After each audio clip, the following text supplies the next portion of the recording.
Welcome, everybody, is joining in. My name is Aaron Stoller. I am your host and moderator for today. We're watching the numbers increase a little bit here. For those of you that are expecting two individuals on this, unfortunately, Morgan had to cancel. She had to call out sick.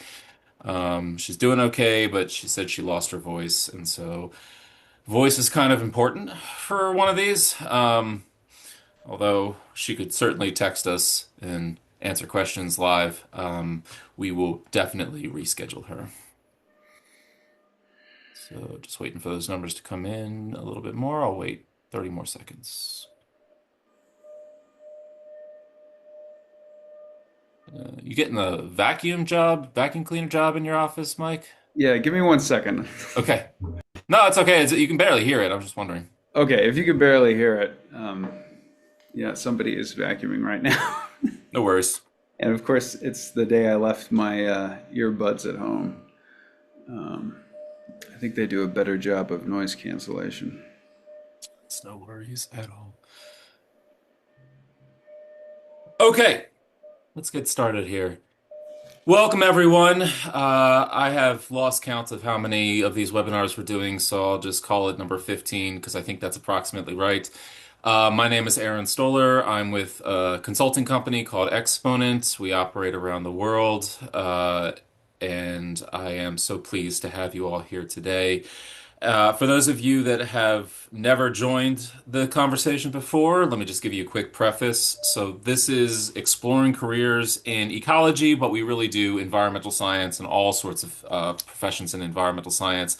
Our focus is generally beyond academia because we recognize that there's a gap in how students are mentored in college and in graduate school for the jobs out there that are outside of academia. And we hope to showcase various types of professions where all types of environmental scientists can work and give you some guidance and some career advice for what to expect along the way. Um, with me today, I have Mike Zarfos with Great Mountain Forest. He scared me before. He said not to call it Green Mountain Forest. Great Mountain Forest. He is the executive director with Great Mountain Forest, and we're so pleased to have him. For those of you that are expecting Morgan Abbott, she said that she has lost her voice today due to some allergies and she can't attend. We will definitely reschedule her, but that just means we get to talk with Mike for even longer. So, yeah, just a quick number of housekeeping notes here. There's two icons on the bottom. There's the chat and the Q&A. We would love it if everyone attending today's webinar can go to the chat button and just tell us your name and whether you are a student, an undergraduate student, a graduate student. It would be helpful if you told us whether you're a master's or PhD level. Um, and where you're calling in from. That would be wonderful. So we're trying to get a feel for our international reach as well as our student reach here. So again, put that in the chat. If you do have a question during today's conversation, because we're down one person, we will definitely have time to address them online. For those of you that attended last month's webinar, I apologize that we have not gotten you the answers to those questions yet. I will try to get them out to Sandra ASAP. If you do have a question for Mike, myself, or Sandra, who is the hidden person behind ESA webinars, please put it into the Q&A box at the bottom, not into the chat box. That'll help us organize everything. I'll send some reminders throughout. Thank you for everybody pulling in those comments in the chat box. Much appreciated.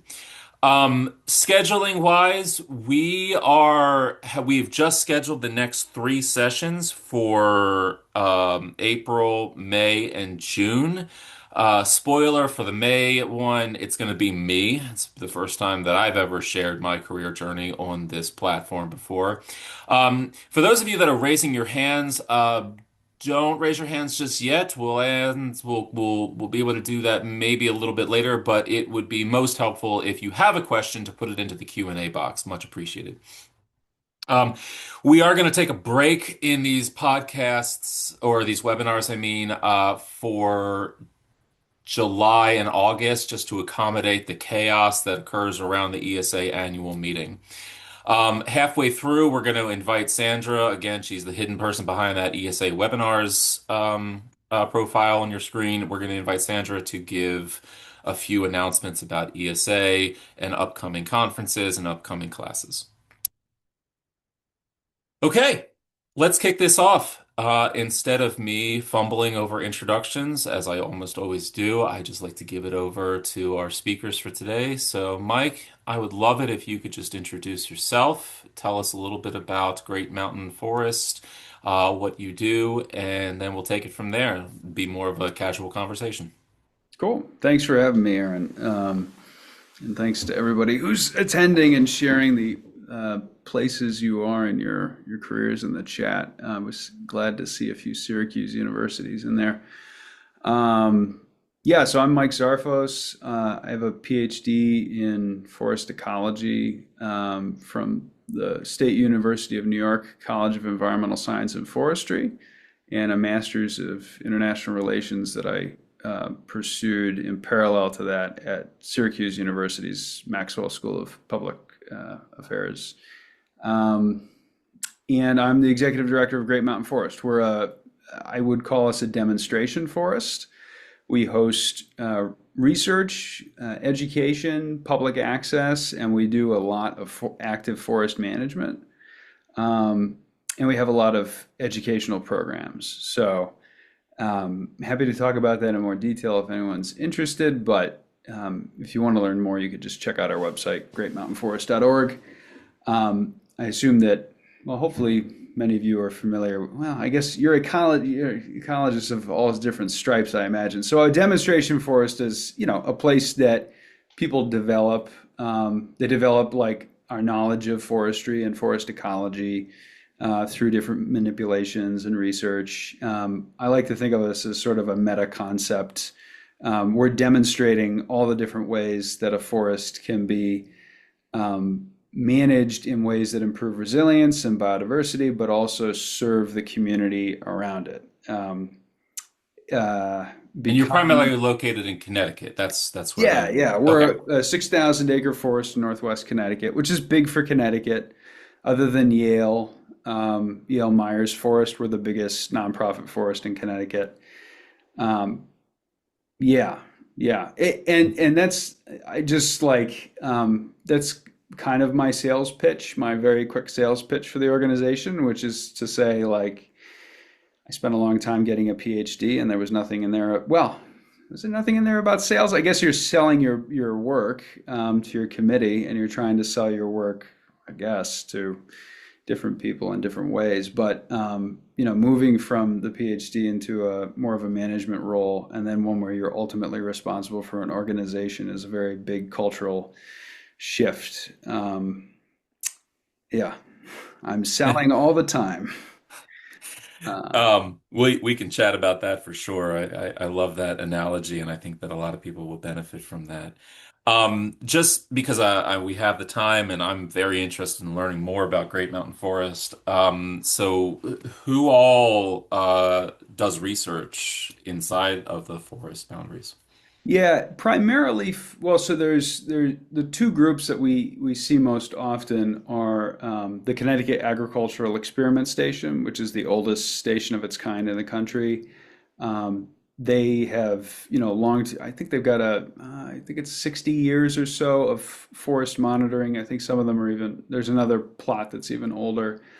So they're doing long-term forest growth and species composition metric collection in the forest, and then we have an inholding, a 7 acre inholding owned by Yale University. So Okay. it's Yale Camp. Back in 1943, a hurricane came through Connecticut and it blew down most of Yale Myers Forest in eastern Connecticut, northeast. We're in northwest. And so they lost their teaching forest, basically. Our Mhm. forest was untouched. And so our founder, back when we were a family forest and not a nonprofit a long time ago, offered to donate land to Yale so they could build a replica campus and run their programming here. So many forestry, Yale Forestry School graduates. I mean, I guess probably most of them for the last 70 years have spent some amount of time at GMF.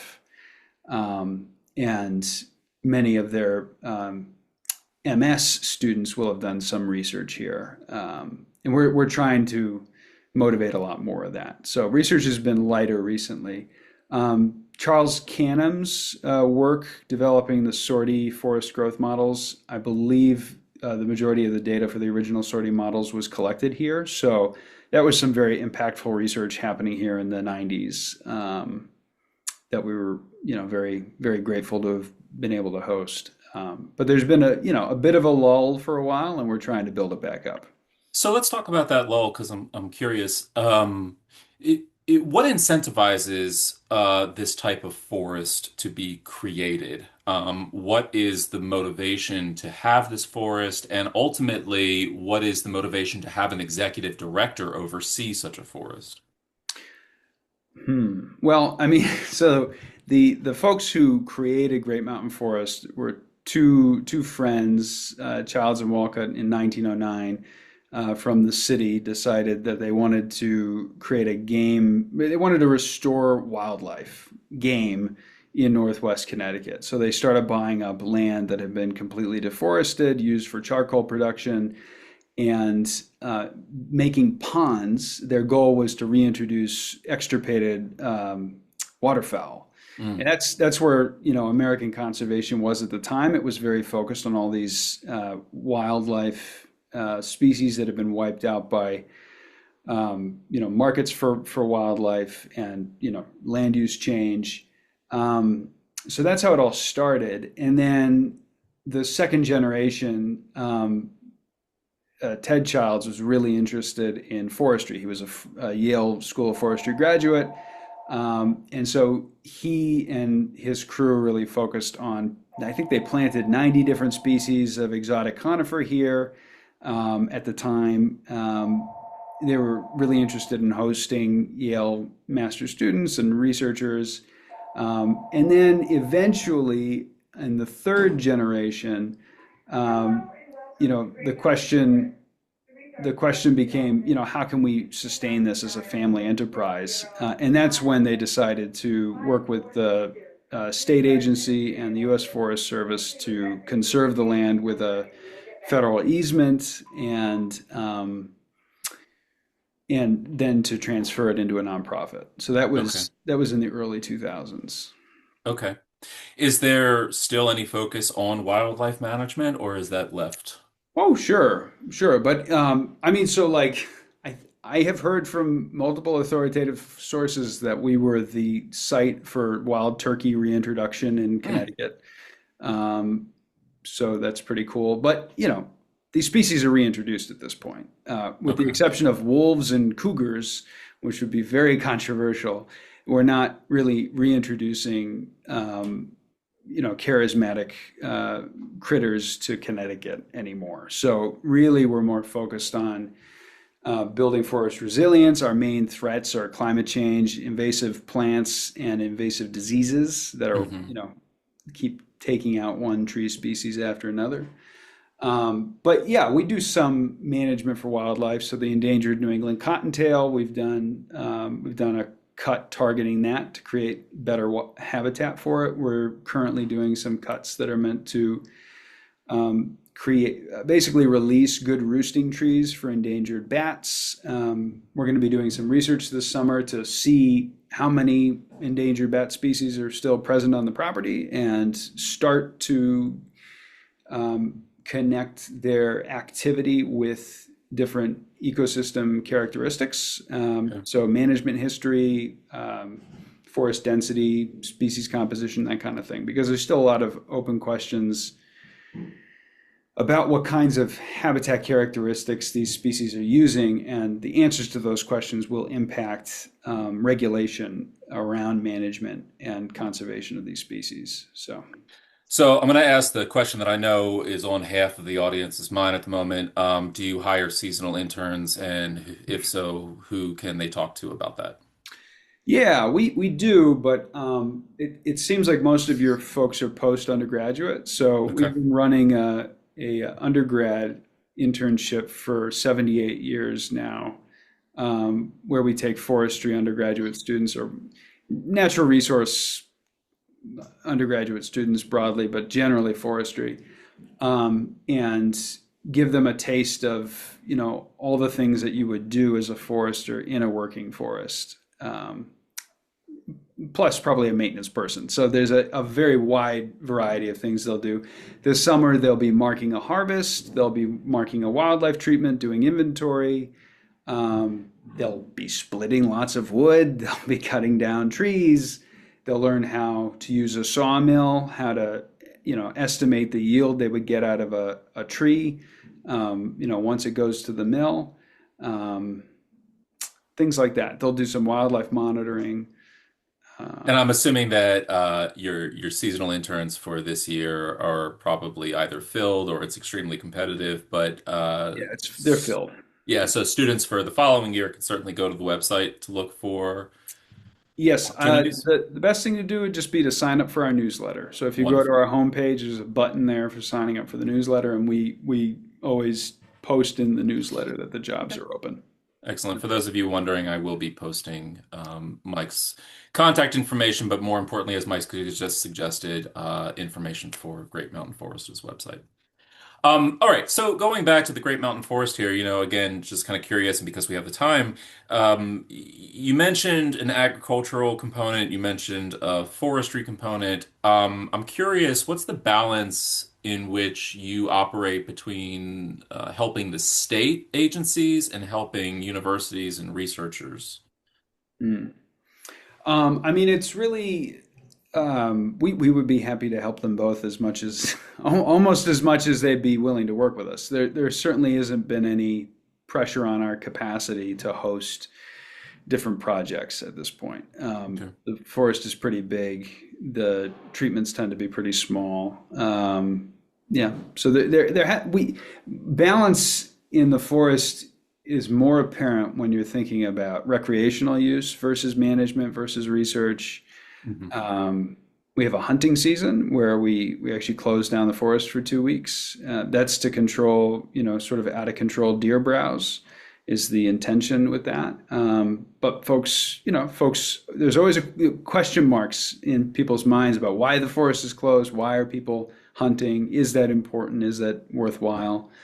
Um, we're really popular for winter skiing.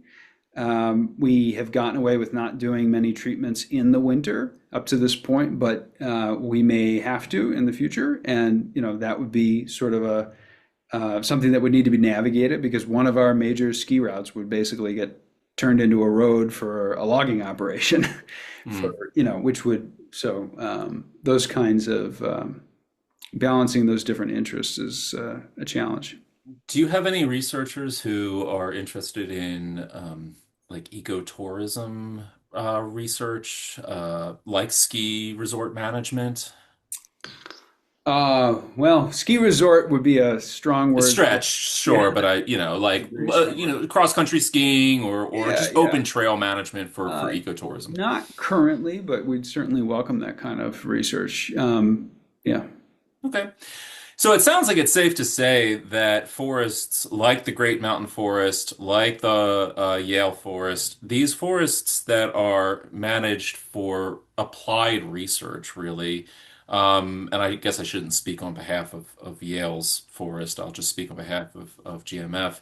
It sounds like they really have helped to shape um, sustainability in their respective states where they exist, right? It sounds like, yes, the directive was to promote wildlife reintroductions and sustainable population management, but now you've extended this to a lot of other researchers to help out with sustainable management of forest resources. And from what you've been saying, it sounds like the state of Connecticut has really benefited from these types of resources that are dotting the state. I mean, there's smaller preserves that I'm aware of within the state, but these opportunities to actually just have land set aside for research purposes has really helped over the past 100 years with sustainability strategies from the state. Is that a safe assumption?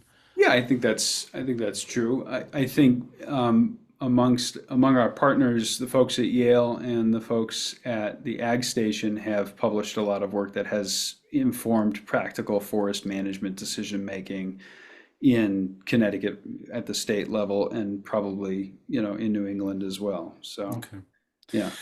All right. Well, let's move away from the job because this is more about exploring your career pathway and journey. Thank you so much for telling us a little bit about Great Mountain Forest, but connect us from point A to point B, right? How did you start off an undergraduate and make your way to be an executive director of a 6,000 acre research forest? Yeah. Yeah. So I guess in undergrad, I ended up really interested in ecology, and I was a bio major. There was no ecology minor or concentration, but I basically took all the ecology classes. I think I'd gone in intending to be an English major. I don't know why, but I taught at like a outdoors camp as a kid before college, and so I already knew how to identify a lot of the plants. Although some of them I had been identifying, I learned incorrectly. And, a lot of I had an intuitive sense of a lot of the sort of ecosystem dynamics of a forest just from spending a lot of time in it as a kid. And so ecology, especially at a school like I went to Colby College in Waterville, Maine. The ecology of forests in that area is not that different from the ecology of forest in Connecticut. I mean, there are different forest types, but anyway, so that's how I kind of got into ecology. At the same time, I had a passion for international relations, so I double majored in international relations and biology, and so that's that. Those are that's a strange combination. I haven't seen that too much. Yeah, well, and then I did that for my grad school too. So I got the PhD in ecology while getting a master's in international relations, and Oh, not interesting. in international development, not in international environmental, sustainability, in defense. Like that was the focus. Okay. So Were you hoping to merge the two or just expressing two very different interests? two very different interests. I think Okay. my story is one of not making up one's mind for a very long time, which benefited me ultimately, but was very difficult throughout the process, and I'm not sure I would recommend that. I did right after defending my PhD. I did get a job at the Council on Strategic Risks, which is a small think tank in DC. As their ecological security fellow, which was an interesting concept. And I got to write a lot of interesting white papers about ecological security. I don't know if that concept has, legs in the long run, but it was definitely an interesting way to combine those things. I was probably the perfect fit for that position. Couldn't have gotten that without a PhD, I would say. Um, But to remind me, your PhD was in ecology and your master's was in international relations. yeah, with a focus Okay. on security. Yeah. So the PhD in you didn't necessarily need a PhD in international relations to have a Not at job in all. international, but Well, the two degrees really merged in that one job. yes. Okay. Wonderful. So zooming back to undergrad, what were some of the decisions that were important back then to where I ultimately got? Um, there was study abroad that was helpful. I studied abroad with the School for Field Studies, so I got a little bit of practical field experience that enabled me to get my first field job with National Audubon. Project Puffin at the time. Now it's called the Seabird Research Institute, I believe. Um, and then in my second year, I went back to Project Puffin as an island supervisor. So I pretty quickly got some leadership experience. I, I had run, co-run a program with my summer camp. So I'd gotten some leadership experience during college or before this, and then I got more leadership experience as an island supervisor with Audubon for a summer. And like that I think was an important building block on the path to becoming an executive director. Just trying whenever possible to lead teams or lead projects or lead programs whenever possible throughout my career development, even though you're starting really small. Um, I did do some internships that I think were somewhat helpful, mostly in just that they added a little bit of interest to my resume. I interned with the House of Reps for a few months. At one point, I interned with the Ecologic. I'm forgetting the name with It's a okay. with a nonprofit in Nova Scotia and Ecology Action Center. Okay. For Jan Plan, it was a month, but it was a month in Nova Scotia when you were an American working on like a report on fracking. So those like little interest Okay, points. but what time of the year was it? That's the important thing, right? It was Jan Plan. It was January in Nova Scotia. Oh, so that's not the best time to be in Nova No, Scotia. Okay. no, no. I mean, it was great. It was Halifax is a wonderful city. But yeah, so those some of those internships, I think, if they're giving you an experience that is totally that an experience is quite different from your education or your previous jobs, I think they're valuable even if unpaid. I feel like unpaid internships are out now, hopefully, but at the time they were unpaid. Um, and then, yeah, trying to get leadership experience whenever possible early in your career is very valuable. Okay. Um, So, it sounds like you grabbed at a lot of opportunities and you kind of had a split in your interests, and you really made the best of both interests to kind of land a variety of jobs.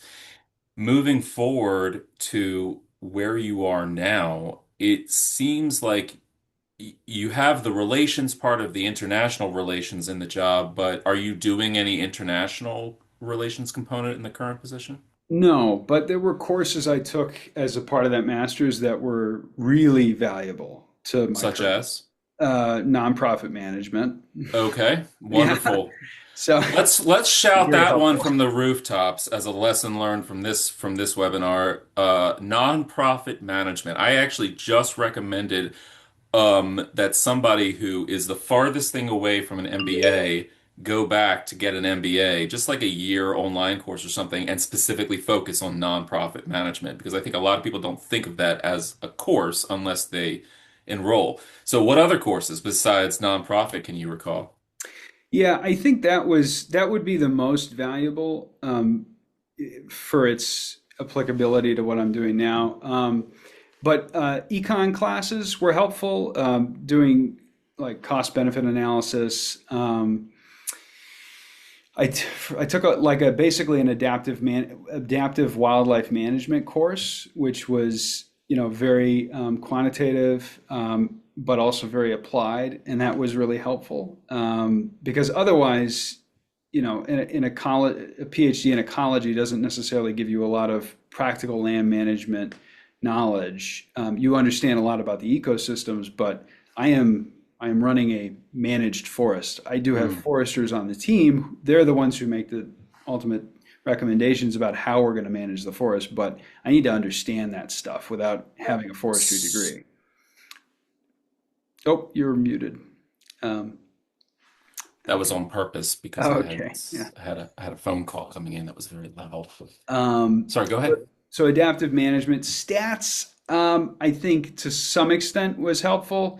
I hate statistics, but understanding them is very important. I probably took more statistics than I ultimately needed to. So let me ask you, when you say you hate statistics, maybe this answers the other question I had is, why did you decide to go the more management route instead of becoming one of the researchers who GMF is supporting? Yeah. Yeah. I mean, so when I started off, when I started applying to master's programs, because I had gotten these tech jobs, summer tech jobs in ecology, and realized that I really couldn't grow a career with tech jobs. Maybe some people have, but it didn't feel like I could progress beyond basically being a field crew manager for a season. So I thought, well, I need to get a master's so I can ultimately become like a a manager of lands. And one of my references said, you would be better served by getting a PhD. And so, maybe for the wrong reasons, I applied to PhD programs as well. I really enjoyed research, like lots of parts of the research. The one thing I didn't enjoy and still don't enjoy is the stats. Okay. The art of statistics is something I'm very uncomfortable with. Hmm. Because, you know, Why do you say uncomfortable? because it's not cut and dry. There are no there are rules, there are best practices, but there are no set rules that you follow ultimately. There could always be, I mean, there should always be doubt in your mind, and I'm very uncomfortable with that doubt, Okay. which led to a lot of waffling in my PhD, which led it to get stretched out quite a bit. So, anyways, that's why I say I don't really like stats. Another course I took that was practical was a conflict management course that was focused on international relations type conflict, but we were reading things about, negotiation and interpersonal conflict and um, the diplomacy side of international relations is very important if you're ever going to run any kind of organization because you need to be able to manage relationships with every kind of person imaginable. Mhm. And you need to be able to build relationships with potential partners, partner organizations. And sometimes your relationships with them could be uncomfortable because you are working in the same space and could potentially be competing. So I think all those skills are really transferable. And if you're a ED, you're also responsible to a board, and Mhm. your relationship with that board is going to make or break, along with your relationship with your staff, is going to make or break, you know, your experience with the organization. Yeah. Interacting with a board is probably one of the most challenging parts of working in a nonprofit because you have seven opinions for a five-person board oftentimes, and wrangling the troops as an executive director is, from what I understand, a challenge and not one that I'm personally willing to take. I'm much more comfortable with the whole statistics part. It's so interesting that you call statistics, by the way, more of an art, because that's how I used to teach statistics. It's really a language and how you communicate that language. And if any of you out there are hating on statistics, you don't like math, or you just have also felt that uncomfortableness, I hope that this brings you a little bit of comfort in knowing that you can get far without loving statistics. Um, so the the suggestion to take these courses, even though maybe statistics didn't really appeal to you that much, at least you took it, and then nonprofit management and conflict resolution is a wonderful, wonderful course. I think that it's a great recommendation. Um, I guess I'm curious for students out there who are, or job seekers out there who are transitioning mid-career, or if they finish their doctorate and they just don't want to go back to school, but they are interested in the type of nonprofit work that you're doing. What are the options to really do this without having to spend another 2 or 3 years in an educational program? And before you answer, just a quick note. I see some questions coming in. Thank you so much for those questions. I saw a hand raised. Please, if you have the question, please just throw it into the question and answer section. Sorry, Mike, go back into you. Like, how would you approach this if you don't want to go back to school? Yeah. Well, so one extracurricular thing that I did throughout the PhD that you could do after a PhD is to serve on a board. So I Hmm. served on my hometown land trust board. It's all volunteer organization, very small, but it gave me, I had been learning about nonprofit governance and management, and then I got to be a part of nonprofit governance. And even if you work your way up in an organization, that's sort of the other way you could do it. You've got your PhD, go get a job at a nonprofit, and then follow the more managerial roles if that's what you really want to do. I'm not saying it's you should, but if that's what you want to do, if you want to be ED someday, follow the managerial roles. But when you're on the team in a nonprofit organization staff and you haven't taken any courses on nonprofit management or governance, usually the board is this black box that you just don't understand. And you're not given access to it because that's one of the classic sort of creators of chaos in nonprofit organizations when there's people jumping around the ED between the board and the staff.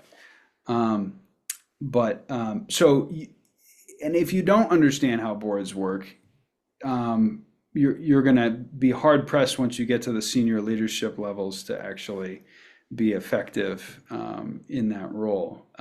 So serving on a nonprofit board, if you can get on one, and probably should be modest about what board you can get on at this stage in your career. A small local nonprofit would be just fine.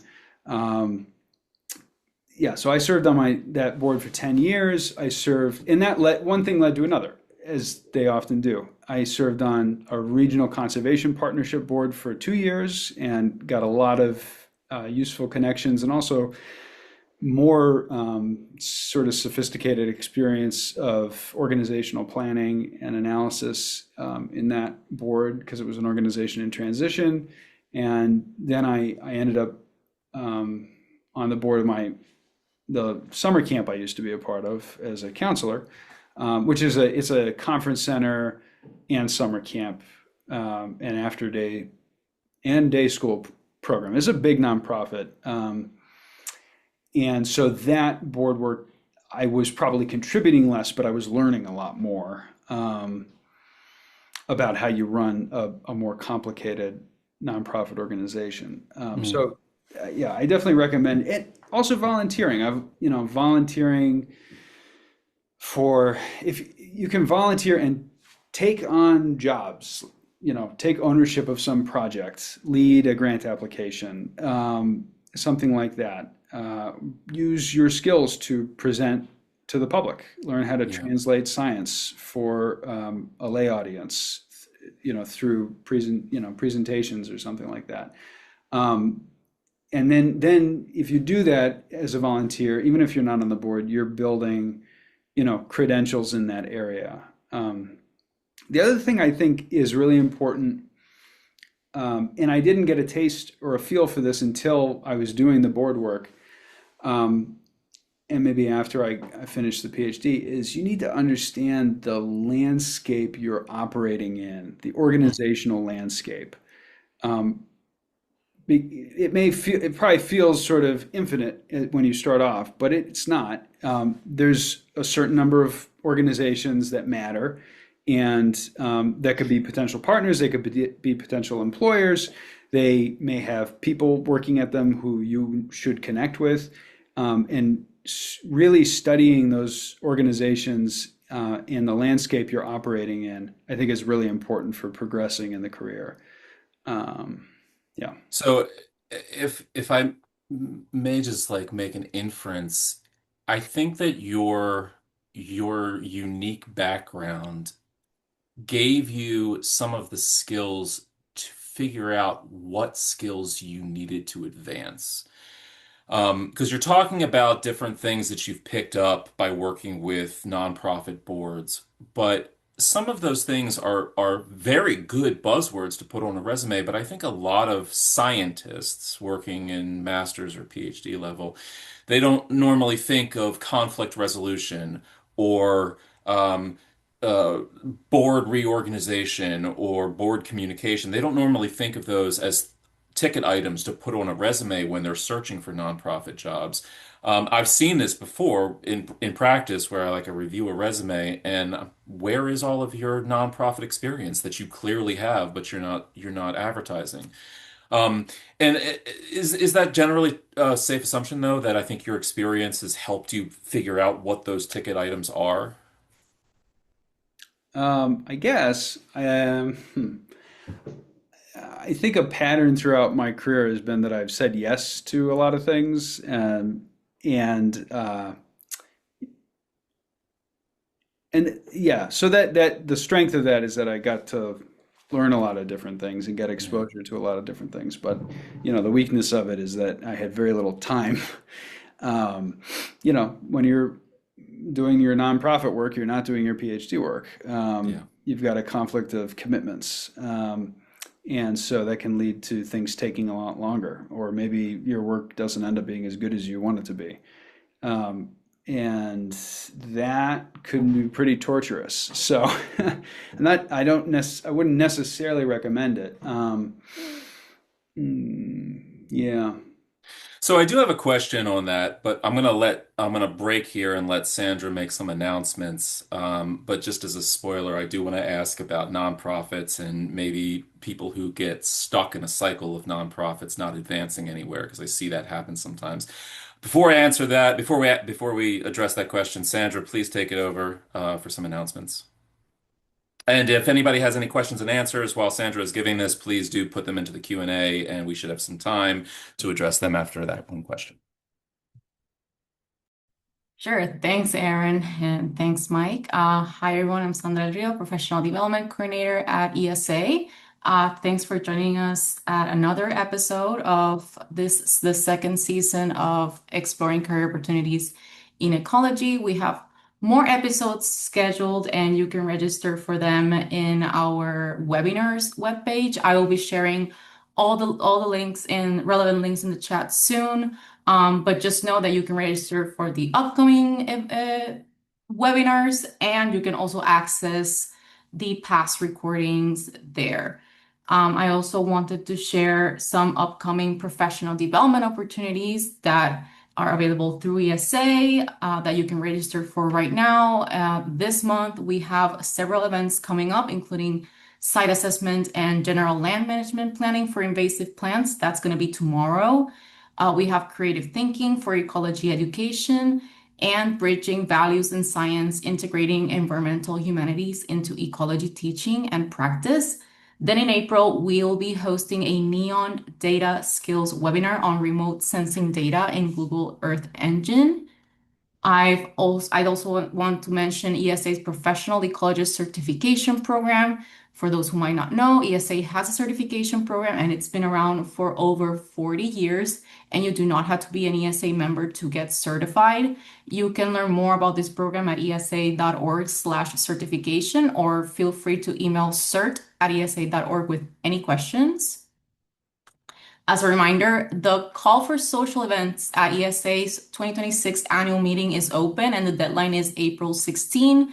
If you want to host a reception, mixer, business meeting, or a casual get-together with colleagues, now is the time to request it and make it happen in Salt Lake. And if you can't make it to Salt Lake, join the ESA Mid-Atlantic chapter meeting at Towson University. That's going to be on March 27th through the 29th, and the registration deadline is this Thursday, March 12th. And if you're in the Great Lakes area, the ESA Great Lakes chapter also have their regional meeting, and that's going to be in April 10th through the 12th, and that's in Cleveland State University. Abstracts for that meeting can be quantitative, qualitative, or conceptual are due today on March 10. And just a reminder, if you're not an ESA member, consider joining us. Aaron and of course Mike, we're just talking about nonprofits. We are a nonprofit, so not just meet a lot of people, but that's something that you can also add to your resume because it is an experience, and it can help in your career path in ecology. We have new sections and a chapter for folks in the Rocky Mountain region. And for students, we now have two membership options. Graduate students can join for $40 and undergraduates for just $25. And student members get all the same benefits and discounts as regular members, especially for career events like our professional development program. In addition to all of that, we have other career resources that are available. We have our Career Center, which is powered by Wiley, that lets you post resumes and search for job opportunities. We also have our Ecolog L listserv, and you can access ESA's online communities. You just need a basic web account, and jobs are posted there as well. I will be sharing all of this in the chat in just a moment, but back to you, Aaron. Thanks, Sandra. Um, just a shout out if you are in the Mid-Atlantic region and you have the opportunity to go to the Mid-Atlantic Conference later this month. It is a wonderful opportunity to network and find like-minded individuals. I will be there. I'll be giving a panel, part of a panel discussion on careers. And I hope to see you all there. The annual meeting is also fantastic. I was in the section leadership. I'm still in the section, of course, for the private and public sector colleges section. And we host an annual mixer. It's free for all to come and network. It's a wonderful opportunity. And so if you have access to the Salt Lake City area for the annual conference, it really is a very accessible place. And as Sandra mentioned, participating in ESA is exactly the type of engagement in nonprofits that could help you if you are interested in pursuing a career in nonprofits. Unlike a lot of organizations that I am part of, I find that ESA is a very approachable one if you want to get involved. Even at the lower levels, like if you're in the student section, you just want to participate, you can do that. But if you want to reach for the stars and truly get involved with the inner workings of ESA, there's also an opportunity to do that. So back to you, Mike, for what I'm going to call a second to final question before we open it up to Q&As. And again, if you have a question for Mike, please do put it into the Q&A box. We should have time, plenty of time to address it.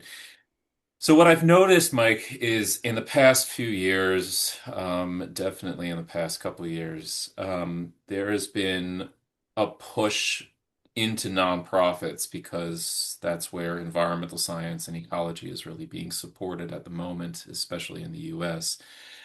But I also find a lot of students that are kind of stuck in a nonprofit cycle where they don't get paid that much. They're struggling to make any headwinds on any board. They participate in a lot of boards, but when it comes to actually getting interviews for anything full time, they seem to be lost. What are your thoughts on that?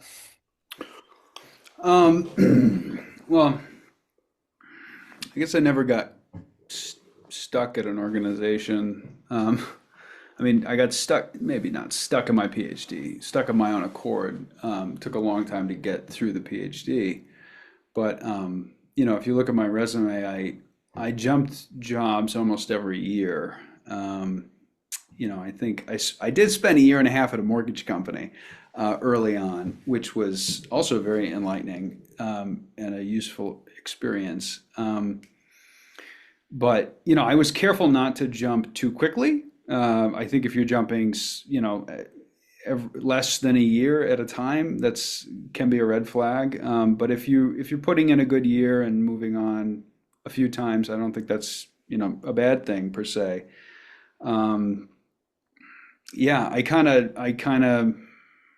never got really stuck at an organization, I would say.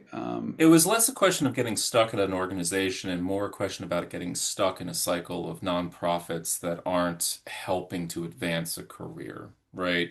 You can grab as many opportunities, but I've come across people who are very good at grabbing opportunities who just, there's not enough turnover in the nonprofits to get full-time jobs. They're stuck in like seasonal cycles of getting work.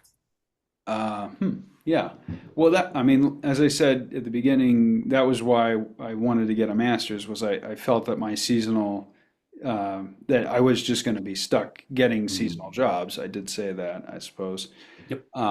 Yeah. So in that case, that was the obvious next step, was go get a master's, make yourself a higher skilled level. I just want to point out in terms of the whole job search thing.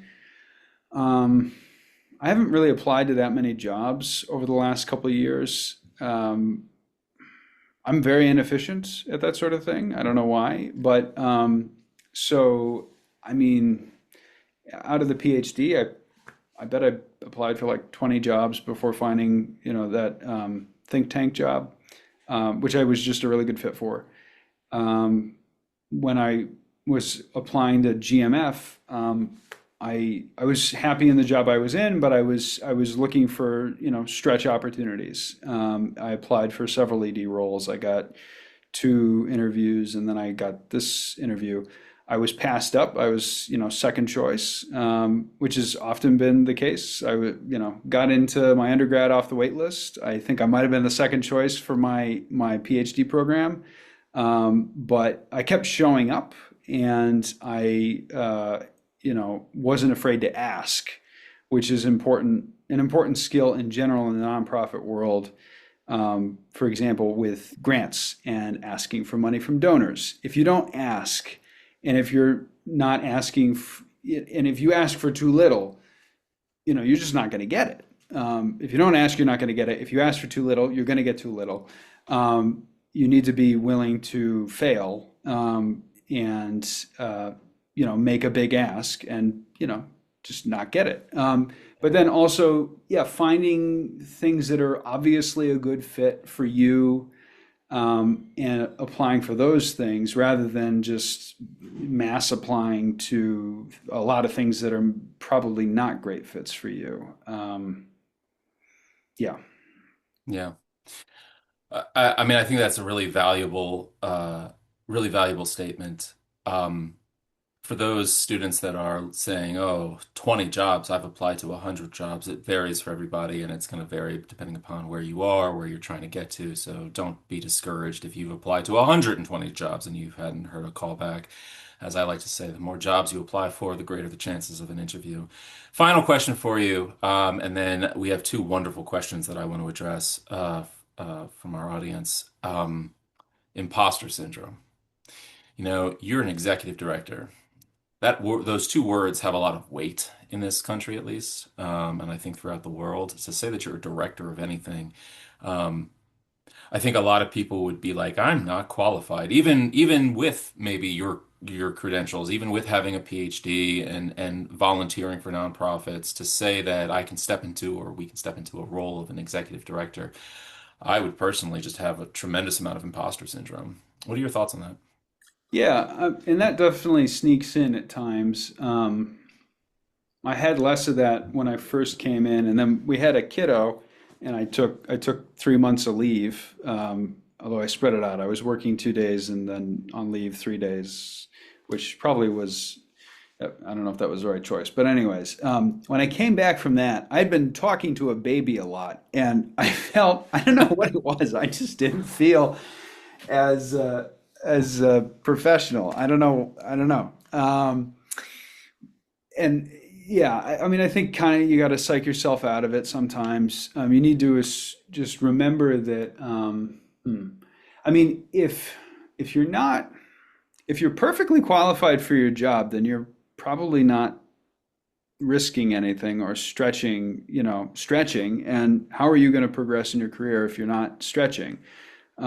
You probably shouldn't be 100% qualified for your job. No, but I would say it's probably true that most people aren't. Most people are, they're learning on the job to some extent. And in academia in particular, I think we have a bad habit of putting people on pedestals and looking at them as like, this perfect, esteemed, never going to accomplish what they've accomplished, whatever. Yeah, I think, I think you just gave some of the most valuable advice I've ever seen on this webinar. So thank you for that. Right? I'm gonna have to go back to the recording a video and screenshot that. Just like if you're 100% qualified for your position and not stretching at all, you're probably in the wrong position or something like that that you said. That was a not great quote. not going to progress. Yeah, I Yeah. love that. So related to that, we have a question from Christina. She is a individual who in her 40s decided to go back to school to complete their degree and claims that they're now struggling to find a job because jobs that require experience won't offer an interview, and organizations like AmeriCorps are aimed at young adults. So is this just the job market right now, or do you have suggestions for individuals like Christina, mid-career, who want to jump to another profession? Yeah. I mean, I think you need to take the experience list on the job. Maybe this isn't quite the right fit for the question, but if I was hearing, you're looking at the job posts and you're not seeing your qualifications matching up with those qualifications, I think you just need to, again, you need to take a little bit of a leap of faith, and apply anyways. in the hopes that you will end up being the best candidate they find. And best, should be interpreted really broadly. Best could mean they like you if you happen to get to an interview and you just happen to be easier to talk to than the other candidates who were better qualified than you on paper. You may get the job. So I don't think you should, be super focused on how your qualifications match up with those on paper. I think I will say, like I said, I didn't apply for that many things, and I was very selective, and I ended up getting good jobs that I liked.